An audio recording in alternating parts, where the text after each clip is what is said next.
Often we get a call, people wonder about what we call guide wheels. The wheels are about 3 inches in diameter. They're small. They're located right here on the machine. There's one here and one over here.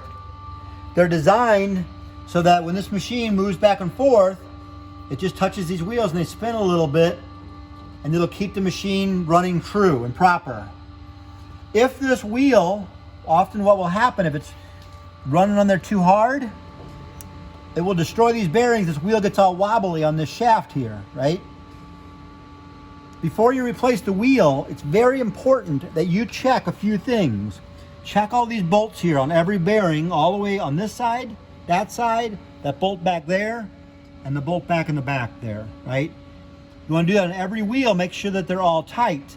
You want to check every wheel to make sure that there's no wear in there. Just do a visual check and see if you can find anything loose about this. You want to check this one back here, and you'll want to check the drivetrain on the other side. Same kind of thing. So if there's anything loose, would cause this drum to run. These will, being out of alignment or loose, will cause this drum to run and operate and cause premature wear here. However, the most common thing that we get, and the reason these things go bad, is because the machine is out of level. This is a newer style machine where it's got a bubble already mounted on it. There's a level here, and there's one same thing on the other side.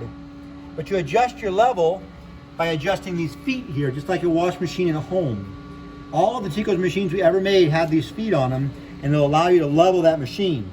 A machine that's not on a level will cause premature wear on our guide wheels up here.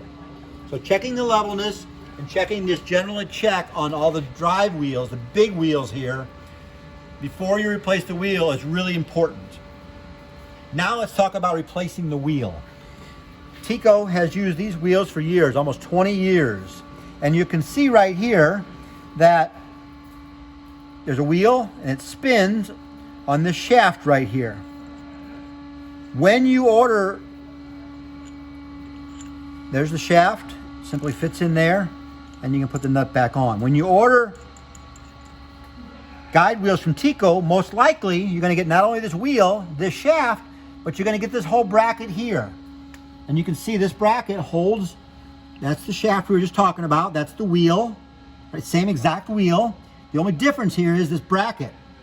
You can see this bracket is held on by 4 bolts, 1, 2, 3, 4. If your machine has this style, changing this wheel out just means changing those 4 bolts. 1, 2, 3, 4. Take those out. Bolt the new bracket with already has the new wheel on it. Our older machines didn't have this bracket on there, but they had the exact same wheel on it. So if we ship you one and it has this bracket, you just don't use the bracket. Unbolt that, slide that pin out like I showed you earlier, and then what you're going to do, older machines actually have, you may recognize this is an ear that would take the place of that. And instead of being bolted to it like this, it's welded to that plate. So you have one ear over here, and you have one ear over there. Sometimes people that haven't changed their guide wheels in a long time, just run the machine, this hole here gets wallowed out about the size of a quarter, right? For somebody who just hasn't done their maintenance in a long time. If you have this hole wallowed out the size of a quarter, you're also going to need to purchase 2 new mounting brackets. Then you got to cut those off and get those re-welded on there. So you replace these brackets on both sides. You could buy these from us, and then you take and bolt this wheel back on between these 2 brackets here, and that's how you replace an older wheel where the bracket's been worn. Not all brackets get worn. Your hole might be just fine. Just take the bolt out, replace the wheel, and keep going. Once you're done, make sure that when you replace the wheel, it's very important that you grease, lots of grease in that grease fitting right there. So in this case, it's right here, right? Older setups will look a little bit different here. The bracket will be a little different, but the concept is exactly the same. Drum will look the same and all. But grease this, grease it often. It's the way to go. And also make sure that you've smeared grease on this. And all of our manuals have talked about that. But you want to smear grease all along that surface, all the way around the machine. That's how you replace a guide wheel.